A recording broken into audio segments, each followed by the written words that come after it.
रोही में बजने वाले हजारों साल पुराने रौंती और चंग के साजों को अब बजाने और बनाने वाले बहुत कम लोग रह गए हैं।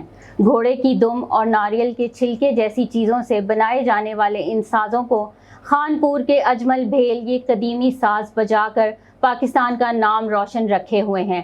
देखते हैं खानपुर से MM5 के नुमाइंदा सलीम मुगल की ये रिपोर्ट। रोही में बजने वाले हज़ारों साल पुराने साज रौंती और चंग मौजूदा तरक्की याफ्ता दौर में नायाब हो चुके हैं। खानपुर के इलाका सहजा का रहायशी अजमल भेल इस तारीखी और सकाफती साज को पाकिस्तान भर में बजाकर रोही की इस खूबसूरत सकाफत को महफूज रखे हुए है।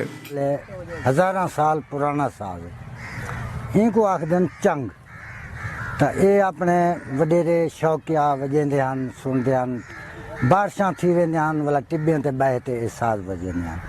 हुण जरा ये साज काई नहीं रह गया। असां जरा इन साज को उजागर करने पियूं भई ये साज जरा मर ना वने कि पाकिस्तान का नाम रोशन करने कि पाकिस्तान जिंदाबाद। घोड़े की दुम के बालों और नारियल के छिलके जैसी चीज़ों से तैयार होने वाले इस साज को अजमल भेल जब माहिराना अंदाज में बजाता है तो माहौल पर इसका सहर तारी होने लगता है।